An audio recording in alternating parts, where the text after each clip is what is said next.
Very disappointing day. Also very frustrating. This is a reflection of our play, and it was avoidable. And I think that's the tough part about this, is that if we would have done our job in here, he'd still be around. And so feel terrible as a group, individually, that we let a really good coach and a really good person down. And the effect it has, not just on him but on his family. It's a crappy day. Why do you feel that it just didn't work out here early in the season? There's a lot of, I think, excuses we could probably come up with at the end of the day. Whatever excuse we want to try to put our finger on, it doesn't matter. We just didn't do our jobs, and we haven't played to the standard that we need to, the standard that we've come to expect, that the management expects, the fans expect and deserve. And when you don't play to expectations and to your level that we are capable of doing, that's not the expectations that we reach. It's just that we haven't played to our abilities. Things like this happen. Unfortunately, people have to take the fall, and that's what happened. What needs to change? You can point a lot of different areas, I think, of our game that need to be better.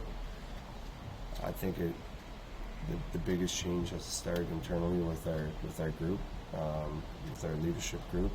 It starts with me. It starts with our captains, the other leaders, and setting the example every day. We haven't done a good enough job at providing the example and holding the accountability that we need to and that we have in the past.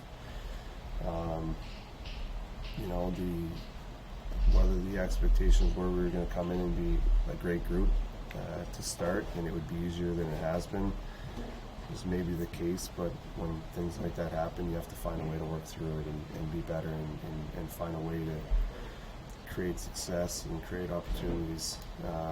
And that's what the staff has been doing, and we haven't done a good enough job at executing that. So that falls on the leadership group to establish that and lead the way in that area. And it makes it easy for everyone else to follow and to buy in, if we set the example. So, need to be better there in that area to start.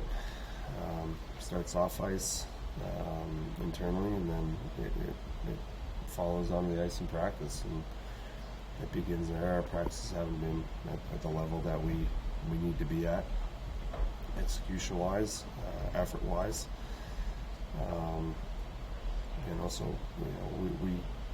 It started today. We had a really good practice today, and that is something that we now need to do every day moving forward, on and off the ice. Swain said that his team hasn't been hard out the first 20 games of the year, the first couple of months. Hard out. Swain said you guys haven't been a hard out the first couple of months. How much of becoming a hard out again, of being a tough team to play against, how much of that is mindset? It's completely mindset.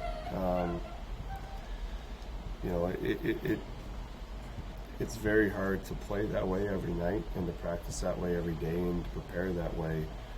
And there's a reason why, there's only a few teams in the league that can consistently have success. It's because you need to live and breathe it every day, year after year. And, sometimes you get a little ahead of yourself, that you think that you do something for a very short period of time, that you deserve to be rewarded with success or rewarded with, something. And that's not the way it works. You need to do it consistently for a very long period of time. And it may not be this year. It may be that we do the right things day after day all of this year, and it takes all of next year to see the return on it, or the year after that, whatever it is. But eventually, when you do the things year after year and day after day consistently, it'll pay off at some point. But it's the mindset that you have to live it and breathe it every day, and it's difficult to do that. It takes a lot of discipline, but a lot of guys aren't used to that. But most people in general aren't used to that, to hold yourself to an incredibly high standard and look at yourself in the mirror and say it's not good enough. Even when you had a good game, where can you improve and be better? And yeah, you need to have a competitive edge and level that you need to be willing to go to that other guys aren't, and we haven't done that enough. And we did have that for a very long period of time, but it took a lot of really good leaders and competitive guys coming in here to say that they wanted to be a difference maker and build something special. And we have the group to do that. We have the group that has the ability. There's a lot of guys that have been underperforming this year, myself included, and if we get back to playing to our standard, then we'll be fine. There's no one's looking at this saying that the season's over and that we can't turn this thing around. It's just we have to be better. We know that, and we have the ability to do that. So, yeah. Did you feel like How are things going to be different under Joe, you think? How are things going to be different? I think that that's to be seen a little bit. It's all very fresh, and we have a lot to go through as a group with Joe, and how we're going to do things differently and where we can improve. But when things like this happen, it's a rude awakening that we need to be a lot better and a lot cleaner in a lot of areas. Responsibility, you the first and foremost, you look internal and see what we can all do better, how we're going to grow. There's a lot of things that we'll go through, as we don't have all the answers here now. Just because there's a change made, it doesn't mean we're going to be the best team in the league, starting tomorrow.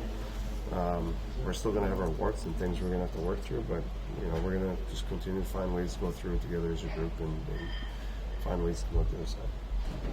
Thanks, Brad. Thanks, Brad. Appreciate it.